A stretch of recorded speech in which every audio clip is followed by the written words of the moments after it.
Thank you for joining me. I've got another Lu Miaoyi's games. In this one, she's smacking down another FIDE master, Egor Korelskiy. I'm not sure where he's actually from. His federation says FIDE, which I've seen a lot of Russian masters do that recently. So Russian masters kind of declining to say that they're from Russia. So I'm guessing that Egor is actually from Russia. Lu Miaoyi, of course, from China. Egor is born in 2011 and Lu Miaoyi 2010, so this young man is actually younger than Lu Miaoyi. Anyway, let's go ahead and get right into the chess game. Lu Miaoyi begins with pawn to e4. We have pawn to c5, the Sicilian defense, knight to f3, and then e6 by the FIDE master. By the way, Lu Miaoyi does not have a title right now. She's not a titled master, although she's rated at almost 2400, which is like creeping up on grandmaster. So she should be a master, she just hasn't done the paperwork, I guess. Anyway, we do see pawn to e6 now by Egor, and this is the French variation of the Sicilian defense now. And then Lu Miaoyi develops her knight to c3, as she often does. This is a bit of an odd move. This is only the third most popular move in the position. Usually d4 is played here, or maybe c3. Going for a c3 Sicilian. A lot of times on the queen side, we usually move the pawn out too and then put the knight behind. So this is a bit of an odd opening. So we're down to a more rare position already. Although this is played by grandmasters, so this is not exactly novel territory. This is played by super grandmasters as well. The FIDE master continues with pawn to a6, as is most common in this position, and Lu Miaoyi now plays g3, the second most common move in this position, looking to fianchetto that light squared bishop.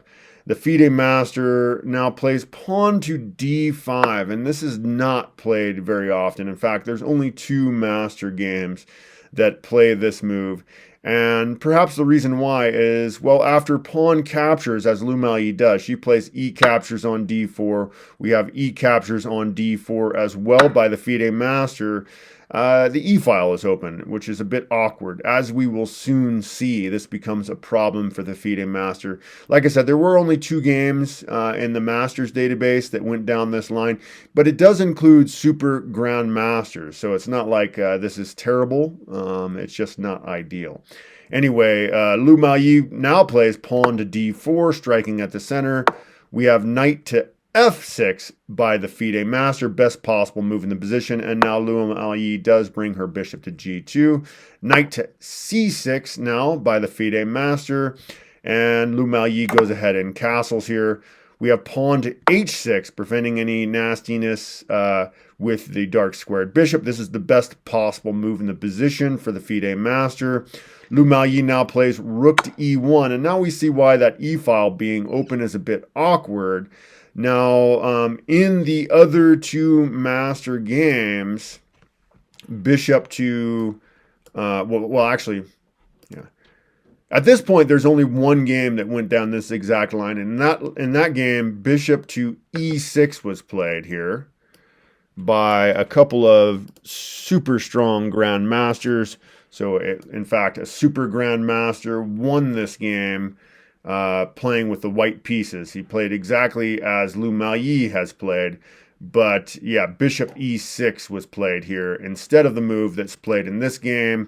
In this game, there's a blunder and Lu Miaoyi jumps on it, but the FIDE master plays bishop to e7 here. And this is a mistake as it leaves the c-pawn hanging. The c-pawn is now a hanging pawn, and Lu Miaoyi, of course, catches it. She plays d captures on c5. The FIDE master goes ahead and castles here. This is the best option he has.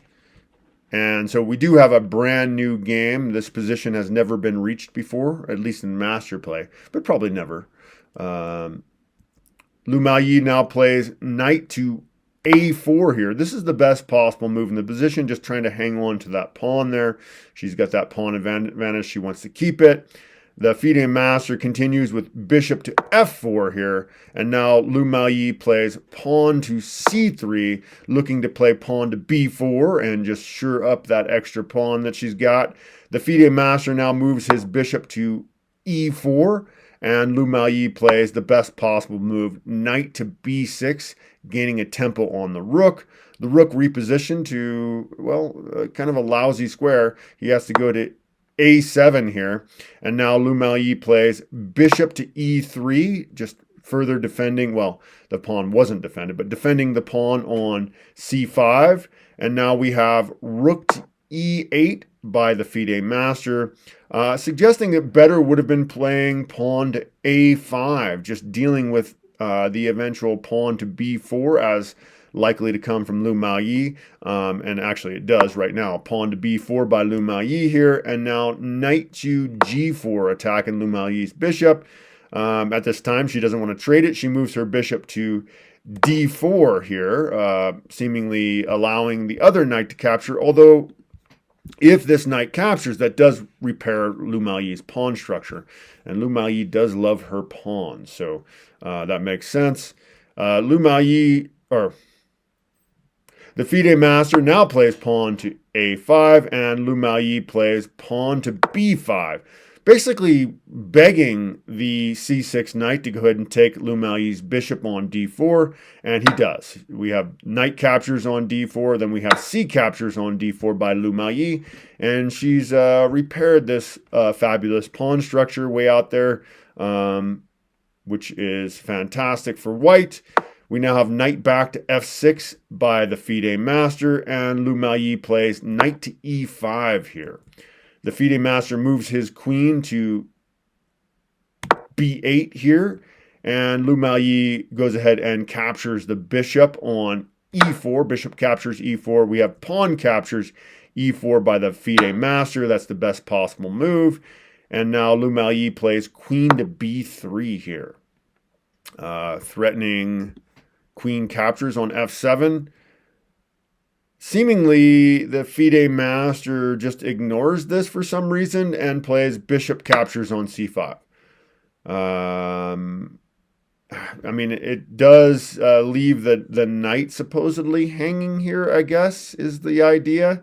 But of course, Lu Miaoyi just plays, well, I mean, what do you think Lu Miaoyi plays? You probably know. Hopefully you pause your video if you wanted to think about that for a minute. But Lu Miaoyi plays queen captures on f7, of course. And now we have king to h7 by the FIDE master. Queen now to g6 by Lu Miaoyi. And king now back to g8 by the FIDE master. He doesn't really have a whole lot of choice. We now have knight e to d7 by Lu Miaoyi. We have, and the FIDE master goes ahead and captures the knight on b6. Which is a decent way to play here, but now Lu Miaoyi plays knight captures on f6, and actually the FIDE master does resign the game here, as actually there's no way to save the queen.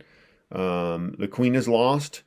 The best possible move in the position is really king to f8. You can't play king to h8, of course, or you're going to get checkmated. So you have to play king to f8, and then you have queen here, knight to d7 check, and yeah, the king's got to move back. You can win the queen. They can get the knight back, I guess, but then you win the bishop, and you're up a full queen and a pawn even in the position. So it does make sense that this FIDE master did resign this game to Lu Miaoyi. It was totally lost. I mean, it's just a blown position. Anyway, thank you for joining me for that very short game. I hope you enjoyed it. A serious smackdown of a FIDE master, always exciting.